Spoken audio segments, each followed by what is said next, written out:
Bueno, vamos a presentarnos, ¿cierto? Vamos a orar hoy día jueves, ¿cuánto es el día? Jueves 15, ¿cierto? Jueves 15 de mayo, ya estamos a mediados de mayo, como nos pasa el tiempo, ¿cierto? Como avanza el tiempo y lo importante es que estamos aquí sentados a los pies del Señor, de su palabra, para ser enseñados por Él. Así que vamos a orar. Padre, te damos gracias, Señor, este día, Dios mío, que tú nos permites poder estar juntos. Gracias porque podemos, Dios mío, estar en comunión, Señor, a pesar de la distancia, a pesar, Señor, de que quizás cada uno está en su casa, en su hogar, mi hermana Pamela en su auto, Señor, pero estamos unidos en el Espíritu.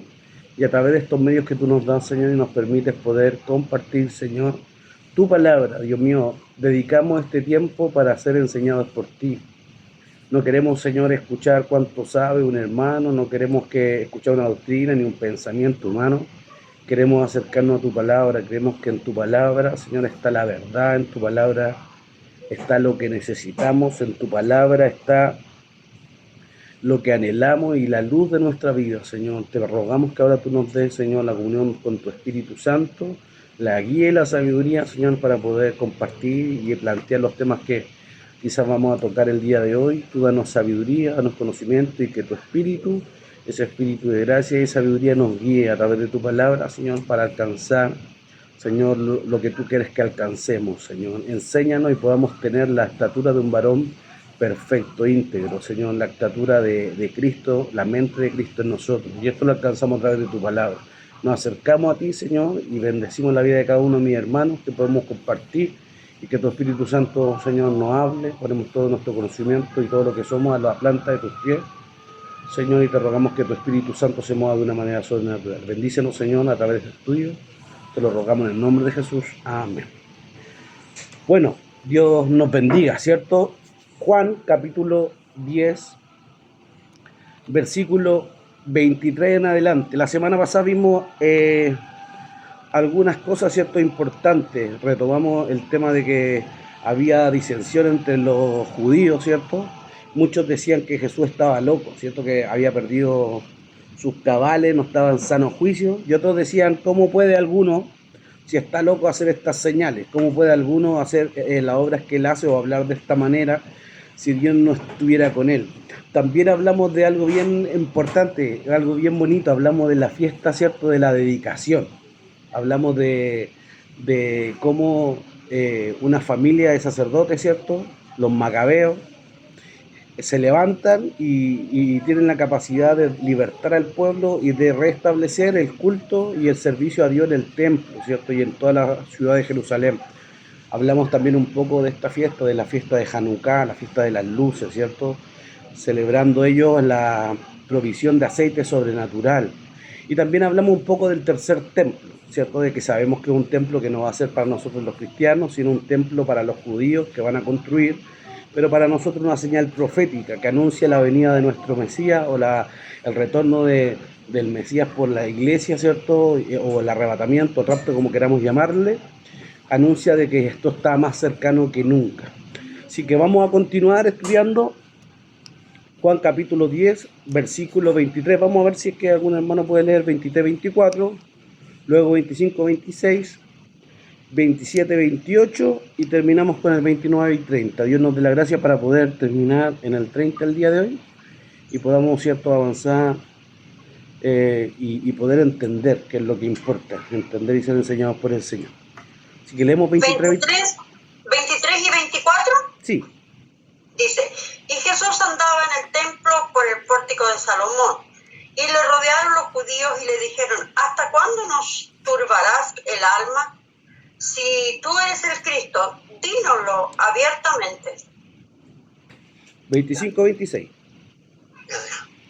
Jesús le respondió, os lo he dicho, y no creéis las obras que yo hago en nombre de mi Padre. Ellas dan testimonio de mí, pero vosotros no creéis porque no sois mis ovejas, como os he dicho. Mis ovejas oyen mi voz y las conozco y me siguen. Yo les doy vida eterna y no perecerán jamás, ni nadie les arrebatará de mi mano. 29, 30. Mi Padre que me las dio es mayor que todos, y nadie las puede arrebatar de la mano de mi Padre. yo y el Padre uno somos. Amén. Amén. Bueno, retomando, ¿cierto? El versículo 23, ¿cierto? Hablamos la semana pasada, como decimos, como ya repitiendo, ¿cierto? De la fiesta de la dedicación, hablamos de que era invierno también. Dice el versículo 23, y Jesús andaba en el templo por el pórtico de Salomón. Se piensa históricamente, no hay mucho que andar con este versículo, pero se dice que el templo de Jerusalén tenía ciertos pasillos que estaban techados, y alguno de ellos era el pórtico de Salomón, ¿cierto? Después de la destrucción del templo en el tiempo de cuando Babilonia viene, ¿cierto? Y lleva cautivo y destruye el templo. Estos pórticos, estos pasillos que habían techado, quedaron intactos. Y Jesús en medio de estos pasillos, en medio de estos pórticos que se levantaban, ¿cierto? Que eran techados, Jesús se paseaba por ahí y enseñaba. Algunos piensan de que podía haber estado lloviendo por cuanto era invierno, había lluvia, no sé. Pero Jesús en esos pasillos, en esos pórticos, se sentaba o caminaba por ahí a enseñar la palabra, a hablarle, ¿cierto? A los que estaban o venían al templo a enseñarle alguna enseñanza. Entonces Jesús dice que andaba en el templo por el pórtico de Salomón. Esos eran los pórticos. Se dice que en el año 70 después de Cristo, cuando se levanta, ¿cierto?, el emperador romano, Nerón, viene y destruye el templo, esos pórticos también fueron destruidos, ¿cierto? Versículo 24, dice, y le rodearon los judíos y le dijeron, ¿hasta cuándo nos turbarás el alma? Si tú eres el Cristo, dínoslo abiertamente. Entonces, vienen ellos un poco, yo creo que buscando ocasión, ¿cierto?, de qué acusarle, ¿cierto? Ellos esperaban que él le dijera así, yo soy el Mesías, yo soy el enviado, yo soy el Cristo, y a través de esto ellos podían haber tenido quizás una causal para acusarle. Jesús muchas veces se reveló como el Hijo de Dios, ¿cierto? Se reveló como el Mesías, quizás no abiertamente. Vemos que Jesús se le revela a ciertos personajes particularmente, ¿cierto?, como el Mesías. ¿Se acuerdan cuando Jesús viene y está con la mujer samaritana y empieza a decirle, cuando tiene el encuentro con ella, ella le dice, sé que vendrá un profeta, sé que vendrá el Mesías, sé que vendrá el Cristo? Y Jesús viene y se le revela y le dice que verdaderamente Él es el Cristo, ¿cierto? Que Él es, ¿cierto? Y se le revela como el Mesías. Entonces, Jesús verdaderamente ya le había dado o se había representado, ¿cierto? O se había demostrado a ciertas personas, también al ciego de nacimiento, cuando Jesús, después de que es expulsado de la sinagoga, Jesús se le aparece y él le dice, ¿crees en el Mesías? ¿Crees en el Cristo? ¿Crees en el Hijo de Dios? Y el ciego le dice, ¿quién es, Señor, para que crea? Y él le dice, ¿le has visto el que habla contigo? También se le revela. Y en muchas ocasiones él hablaba de sí mismo como el Hijo del Hombre, que era un título del Mesías. Entonces, si bien no les daba a entender o no les hablaba abiertamente, ¿cierto?, de que él era el Cristo, no les decía literalmente yo soy el Mesías, sí le hablaba de muchas formas, no atribuyendo, sino que revelándoseles como el Cristo, como el ungido. Entonces, si bien ellos querían que él les dijera literalmente o que le hablara, ¿cierto?, que él era el Hijo de Dios, como muchas veces lo había dicho, era más que todo para buscar una caída o para encontrar tropiezo en Jesús y enjuiciarlo. Recordemos que cuando Jesús es enjuiciado, ¿cierto?, y cuando es crucificado, la acusación que los religiosos ponen sobre Jesús, ¿cierto?, es que él se hace llamar el Hijo de Dios, ¿cierto? Lo acusan de blasfemia. Pero ¿qué es lo que dice también? Que Jesús le había demostrado por muchas señales. Dice el versículo, nuevamente leemos, dice, y le rodearon los judíos y le dijeron, ¿hasta cuándo nos turbarás el alma? Si tú eres el Cristo, dínoslo abiertamente. Hablaban de que ellos, ¿cierto?, tenían turbada el alma porque quizás Jesús no le había dicho claramente, pero no era que Jesús no les dijera claramente, sino que era que ellos no habían querido recibir su mensaje, no habían querido recibir la palabra que él le hablaba, no era que quizá ellos no hubieran recibido o escuchado, sino que habían visto las muchas señales que hablaban de que efectivamente Jesús era el Mesías. Hay un versículo que está en el libro de Juan, capítulo 6, versículo 14. Dice que por qué Jesús ¿por qué no le hablaba abiertamente de que era el Mesías, de que era el Cristo? Vemos aquí que Jesús había multiplicado los panes y los peces, y entonces dice el versículo 14 del capítulo 6, 6:14, leamos ese versículo. Bueno, aquellos hombres entonces, viendo la señal que Jesús había hecho, dijeron: este verdaderamente es el profeta que había de venir al mundo. El versículo 15. Pero entendiendo Jesús que iban a venir para apoderarse de él y hacerle rey, volvió a retirarse al monte él solo.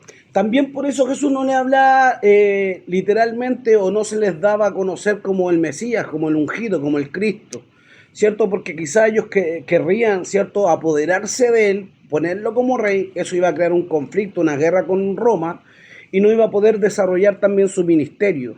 Pero los judíos aquí dicen que Jesús les turba el alma al no hablarle o al no decirle abiertamente de que él era el Cristo, y Jesús le había dicho de muchas maneras y había demostrado por su hecho, había demostrado por ¿cierto?, por muchos mensajes o de muchas formas de que en verdad él provenía de Dios, que era el Mesías. Dice un comentario: no se puede determinar la intención con que le hicieron esta pregunta, pero es muy posible que estuviesen buscando con ella un motivo para acusarle, con fundamento ante Pilato.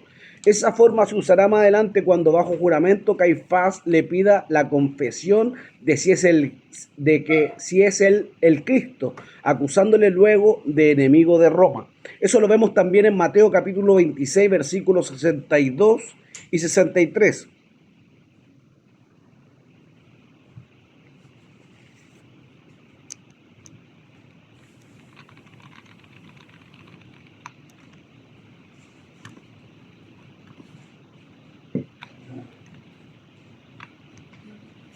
Mateo 26,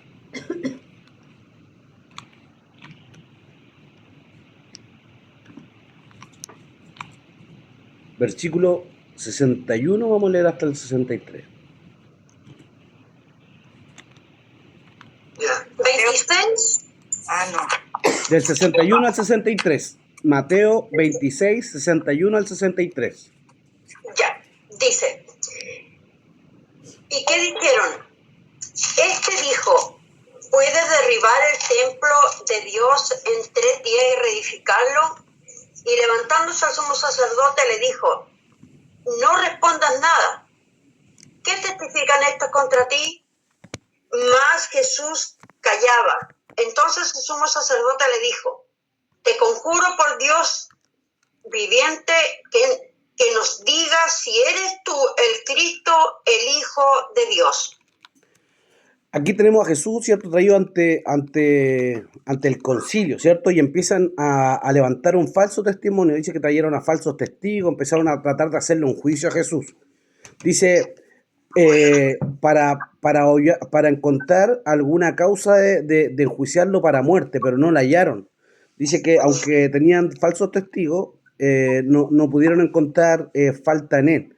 Pero dice el versículo que leía la pastora, dice: ¿qué dijeron? Este dijo, ¿qué dijeron los falsos testigos? Este dijo: puedo derribar el templo de Dios y en 3 días edificarlo, ¿cierto?, reedificarlo. Y levantándose el sumo sacerdote le dijo: ¿no respondes nada? ¿Qué testifican estos contra ti? Como diciendo que hablaba alguna blasfemia, ¿cierto? Ellos habían demorado muchos años en construir el templo. Jesús había dicho que lo derribaba y en 3 días lo volvía a edificar. Estaban usando ese argumento para poder enjuiciarlo. Y entonces el sacerdote o el sumo sacerdote empieza a decirle: ya, pues respóndenos de lo que está hablando, de lo que están acusando. Te responde algo, tú no dices nada. Entonces dice: mas Jesús callaba. Entonces el sumo sacerdote le dijo: te conjuro por el Dios viviente que nos digas si eres el Cristo, el Hijo de Dios. Jesús le dijo: tú lo has dicho, y además os digo que desde ahora veréis al Hijo del Hombre sentado a la diestra del poder de Dios, viniendo en las nubes del cielo. Entonces él le dice, tú lo has dicho, no era que ellos quisieran saber, no era que ellos quisieran conocer, no era que ellos quisieran recibir la revelación de que Jesús era el Mesías, sino lo que querían hacer era enjuiciarle. ¿Y por qué no se había demostrado públicamente como el Cristo? Porque lo más probable es que quisieran tomarle, como vemos ahí la multiplicación, ¿cierto?, de los panes y los peces, ¿cierto?, y hacerle y ungirle por rey. Y quizá hubiera habido un conflicto, una guerra civil. Entonces Jesús predicaba en secreto, se apartaba de la multitud. Vemos también en el libro de Juan, capítulo 10, del versículo 25. Juan capítulo 10, versículo 25.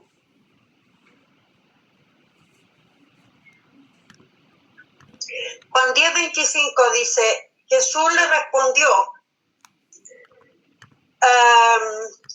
os lo he dicho y no creéis. Las obras que yo hago en nombre de mi Padre, ellas dan testimonio de mí. Ella da un testimonio. Pero vosotros no creéis, le dice el 26, porque no soy de mi oveja, como he dicho, mi oveja oyen mi voz, yo las conozco y me siguen, y yo les doy vida eterna y no perecerán jamás, ni nadie la arrebatará de mi mano. Entonces, ¿qué es lo que pasa? Jesús lo había dicho abiertamente, Jesús le había dicho y no creían, ¿cierto? Jesús le había dicho abiertamente que él era el Mesías, que él era el Cristo, quizás no directamente, pero de muchas formas. Y es más, ¿cierto? Él le dice que las obras que él hace dan testimonio de él. Las obras que él hace, ¿cierto? Jesús le respondió, lo he dicho y no creéis. Las obras que yo hago en nombre de mi Padre, ellas también dan testimonio de mí. Aunque Jesús mismo no le hubiera dicho, yo soy el Mesías, yo soy el Cristo, yo soy el ungido, yo soy el profeta que había de venir, las obras que Jesús hacía daban testimonio de él, daban testimonio de que verdaderamente era el ungido, daban testimonio de que verdaderamente era el Mesías, ¿cierto? El Cristo. ¿Y por qué las obras daban testimonio de él? Porque estaba profetizado, ¿cierto? De que el Mesías tendría que hacer ciertas señales, de que el Mesías tendría que hacer ciertas señales proféticas. Eso vamos ahí al libro de Isaías, vamos a ver cómo está anunciado las señales que Jesús haría. Isaías capítulo 35, versículo 5.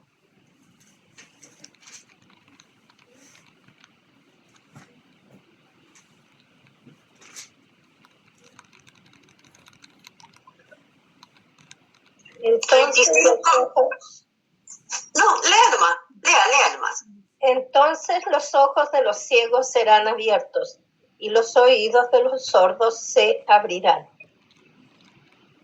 Amén, ¿cierto? Entonces los ojos de los ciegos serán abiertos, ¿cierto? Y los oídos de los, ¿cómo dice? Los oídos de los sordos se abrirán. Después dice que el cojo saltará, ¿cierto? Lea el siguiente versículo, hermana.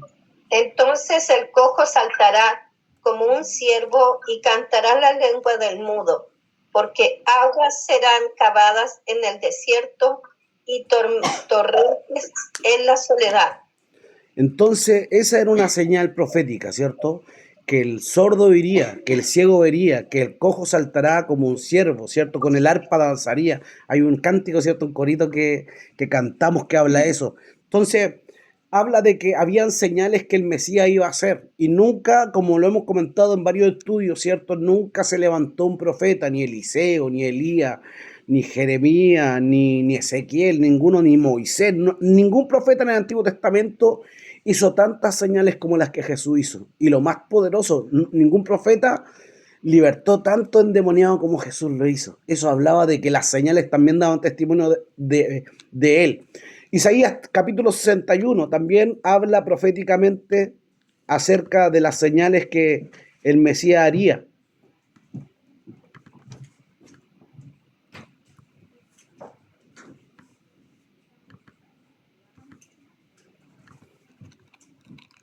¿Qué versículo? El 1, del 1 al 2.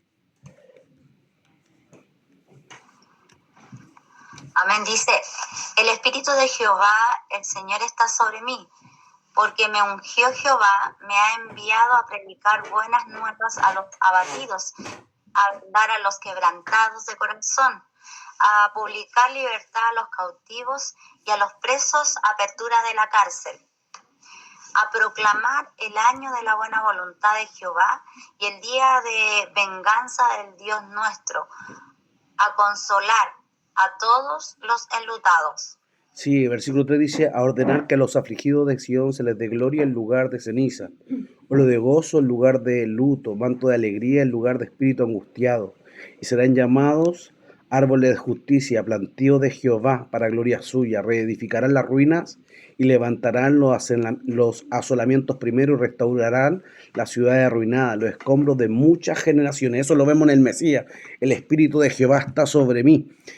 Jesús se para en la sinagoga, toma el rollo, lee este versículo y dice, esta palabra se cumple hoy. Y entonces ellos dicen de que no se les revela o que no les ha dicho, o hasta cuándo me turbáis si eres el Cristo, ¿cierto? Dínoslo abiertamente, ¿cierto? Y Jesús dice, os lo he dicho abiertamente y aún así no me creéis. Esta palabra, dijo Jesús, se cumple hoy. Aquí está el Mesías. Y es tremendo este versículo porque habla de que Él vino, ¿cierto? Cada uno de los versículos me ha enviado a predicar buenas nuevas a los abatidos, a vendar a los quebrantados de corazón, a publicar libertad a los cautivos, a los presos, apertura de la cárcel, a proclamar el año de la buena voluntad de Jehová, ¿cierto? El año del jubileo, donde los esclavos eran libertados, donde los presos, ¿cierto? Y los esclavos, su deuda quedaba saldada, era un tiempo de liberación, era un tiempo de victoria. Eso vino Jesús a publicar, ¿cierto? Libertad y a dar a que a los afligidos de Sion se les diera óleo de gozo en lugar de espíritu angustiado. Tremendo. Entonces Jesús ya le había hablado. Y como decimos, Jesús se había revelado ya al ciego de nacimiento, Jesús se le revela a la mujer samaritana, Nicodemo mismo, y hemos hablado de esto también varias veces, de noche viene a Jesús y le dice, sabemos que has venido de Dios.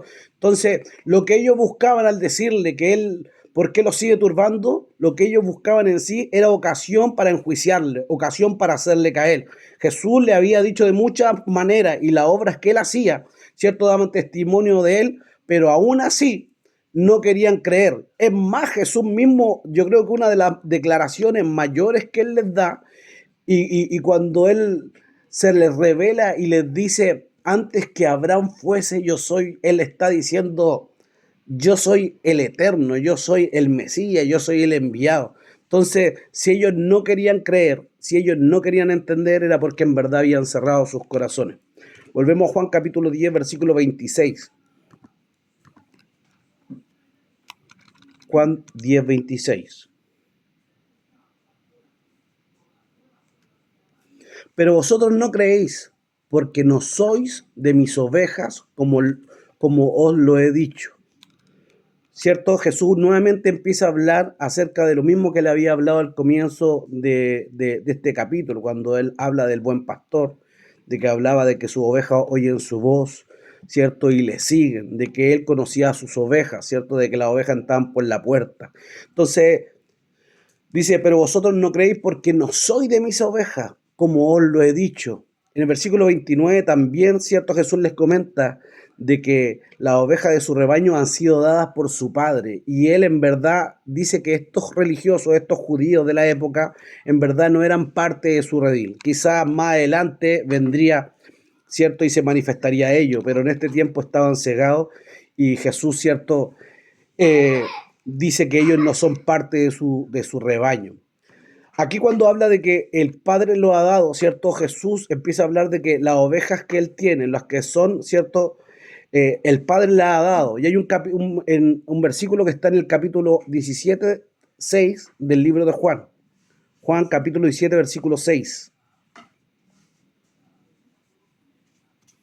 Cuando habla de que aquellos que vienen a Jesús han sido dados por el Padre. Juan 17, 6. 17:6 dice, he manifestado tu nombre a los hombres que del mundo me diste. Tuyos eran y me los diste y han guardado tu palabra. Entonces el rebaño es aquellos que Dios mismo le da. Mire, y sigamos leyendo, pastora, en el mismo capítulo. Dice, he manifestado tu nombre a los hombres que del mundo me diste. Tuyos eran y me los diste y han guardado tu palabra. Versículo 9. Perdón, ya, versículo 9. Dice,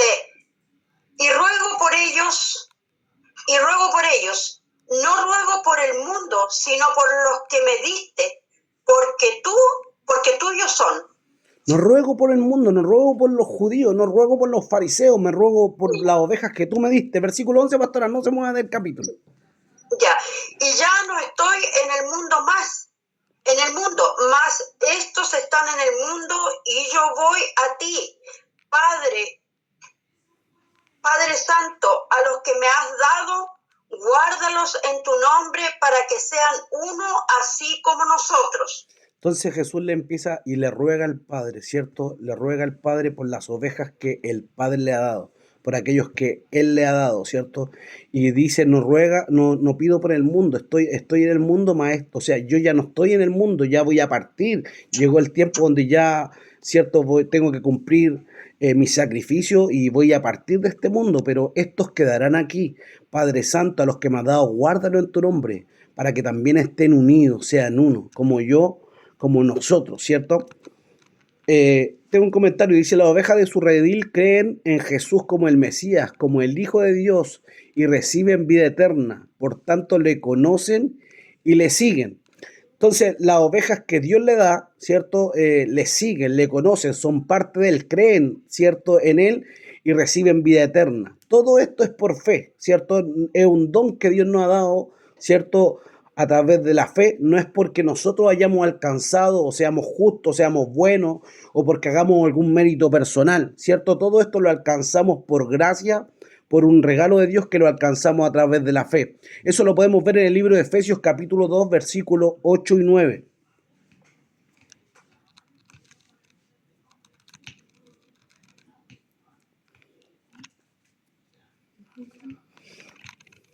Efesios capítulo 8, 8, o sea, 2, versículos 8 y 9. Efesios 2, 8 y 9.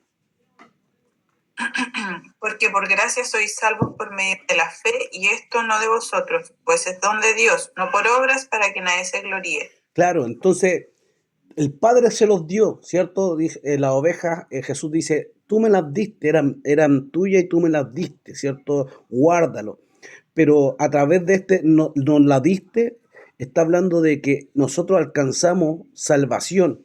Y esto no por un mérito propio, sino porque hemos creído en Él, ¿cierto? Esto es un don que Dios nos dio y que no es por obra, ¿cierto? Para que nadie se gloríe, sino por gracia, ¿cierto? Y por fe. Hay un comentario de un escritor que se llama La Cueva, le dice, Jesús les echa en cara su obstinada incredulidad, les dice, y no creéis.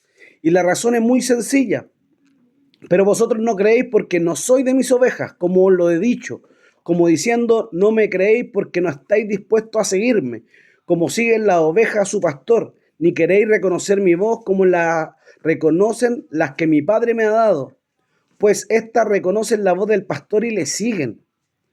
Vuestra total apatía a mi evangelio tiene raíz en vuestra perversa incredulidad. Es un mismo versículo, tenemos conjugadas estas dos verdades bíblicas, que la razón humana encuentra dificultades difíciles de compaginar, la sabiduría, la soberanía de Dios y la responsabilidad del hombre. Está bien, pasa como por soberanía de Dios el que Él nos trae o nos llama hacia su Hijo, pero también pasa por el hombre disponer su corazón y creer en el Señor y confiar en el Señor y creer en su palabra y permanecer en Él, ¿cierto? Si lo rechazamos es voluntariamente. Volvemos al capítulo 10, versículo 27. Este es un tema que igual ya hemos tocado, ¿cierto? Capítulo 10, versículo 27 dice, mis ovejas oyen mi voz y yo las conozco y me siguen, como lo compartimos, ¿cierto? En este mismo capítulo, en el versículo 3, 4, 5 y 16. Continuamente Jesús habla acerca de la voz del pastor y la atención que las ovejas le prestan y cómo Él las conoce, ¿cierto? Y cómo las ovejas le siguen, ¿cierto? No solo conocen la voz del pastor, sino que conocen al pastor. Ese conocimiento es mutuo porque el pastor conoce a la oveja y las ovejas también conocen a su pastor. De la misma manera que el padre conoce al hijo y viceversa, así también ocurre con las ovejas y el pastor. Ya que el pastor las conoce, quiere decir que las distingue de aquellas que no son suyas, ¿cierto? Hace una distinción. Vemos también en 2 de Timoteo, capítulo 2, versículo 19. Este versículo lo hemos compartido. 2 de Timoteo, capítulo 2, versículo 19.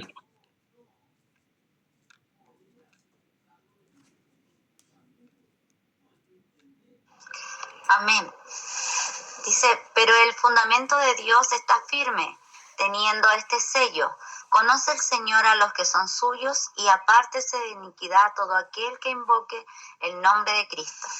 ¿Cierto? Tenemos este fundamento, este principio, ¿cierto? Y está firme.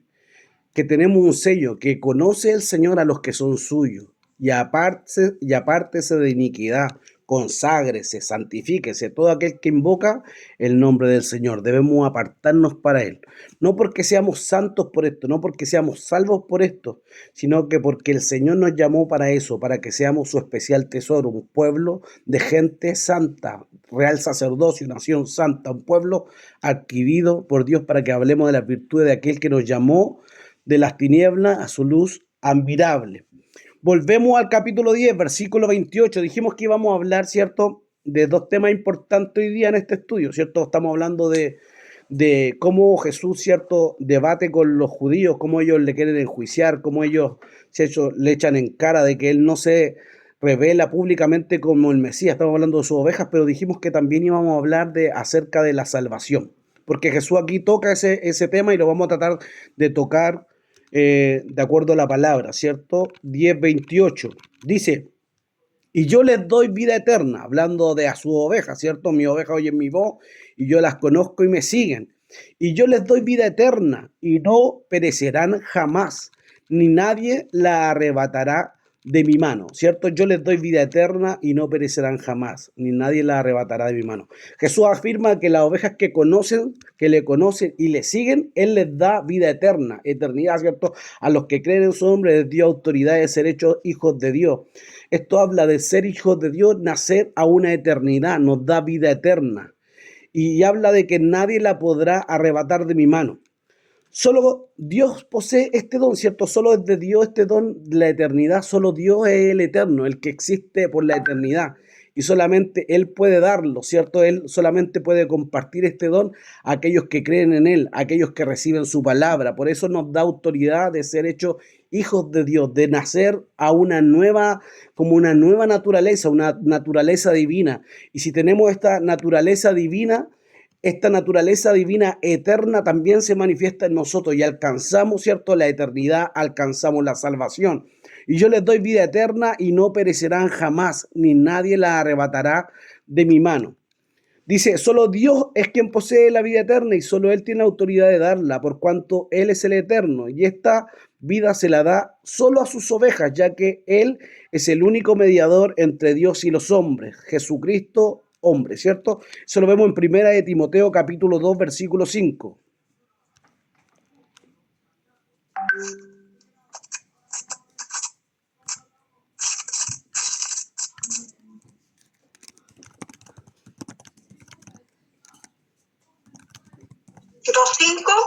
Sí. Porque hay un solo mediador, porque hay un solo Dios y un solo mediador entre Dios y los hombres, Jesucristo, hombre.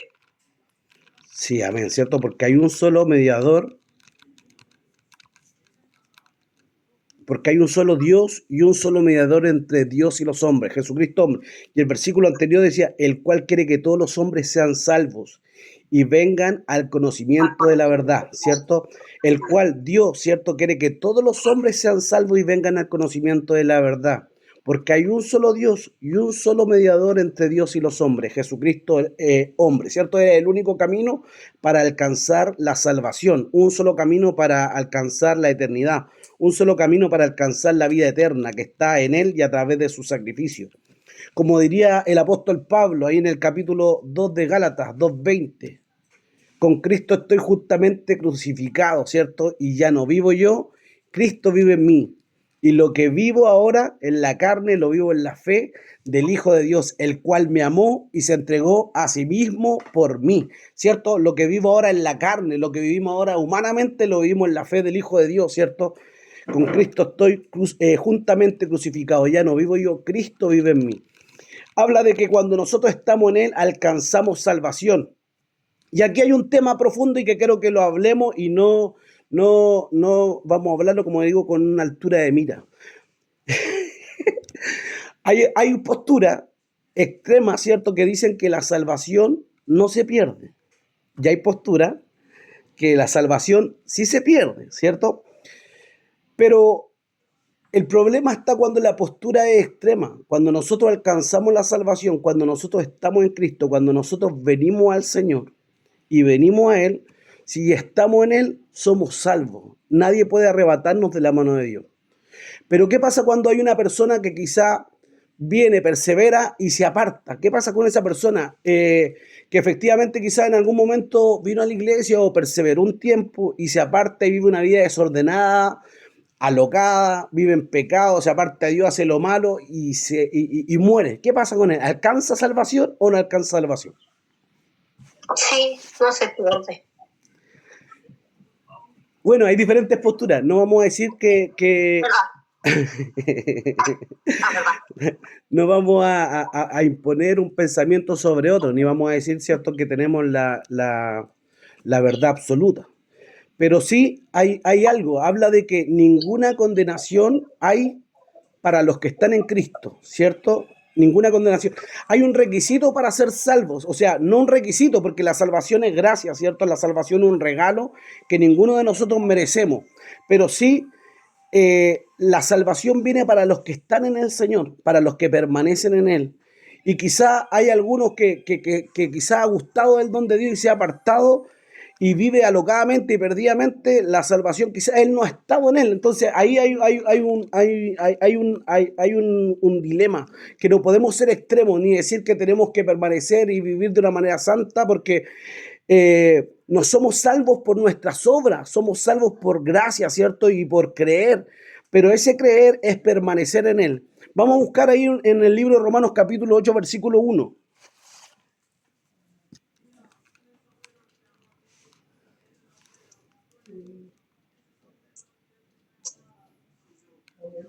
Hay una cosa que una vez lo conversamos con un pastor en una actividad que yo participé y decía, ¿qué crees tú que el Señor piensa cuando tú te apartas, cuando tú te alejas, cuando tú haces tu vida sabiendo que está mal? Y dice, el Señor se entristece. Entristecimos el corazón del Señor. Amén. Vamos a Romanos capítulo 8, versículo 1.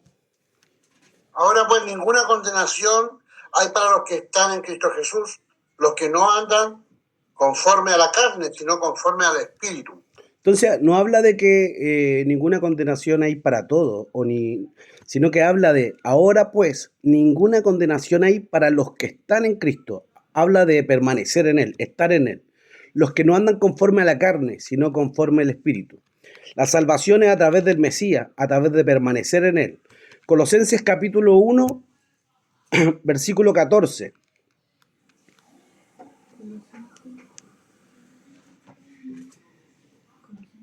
Capítulo 1, versículo 14.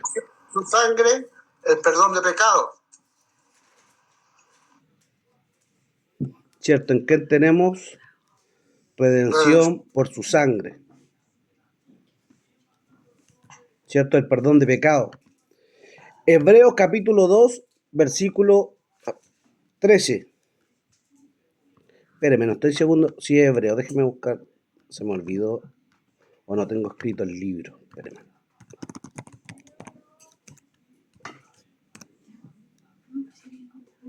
Colosenses 2, 13 al 17. El versículo 14 del capítulo 1 decía, en quien tenemos redención por su sangre, el perdón de los pecados, ¿cierto? Hablaba Romanos capítulo 8, versículo 1, hablaba de permanecer en él y no andar conforme a la carne, sino conforme al Espíritu. Colosenses 2, 13 dice,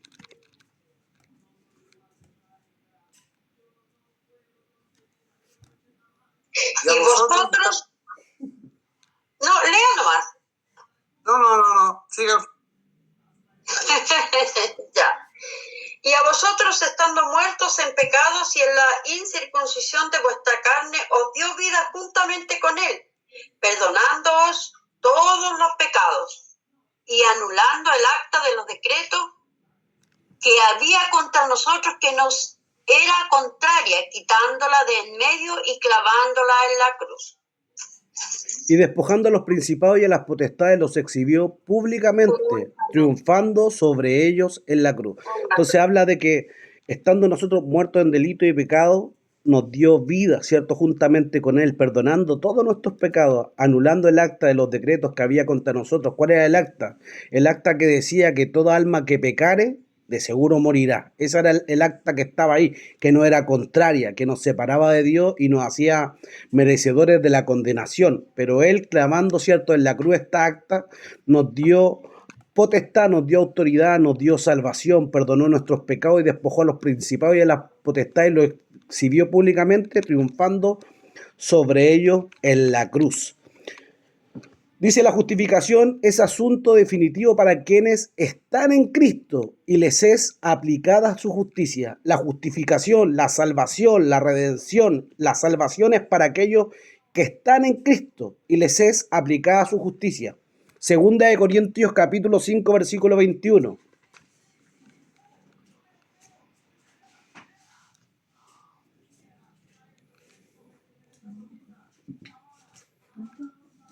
Segunda de Corintios 5, 21. Al que no conoció pecado, por nosotros lo hizo pecado, para que nosotros fuésemos hechos justicia de Dios en él. Amén. Al que no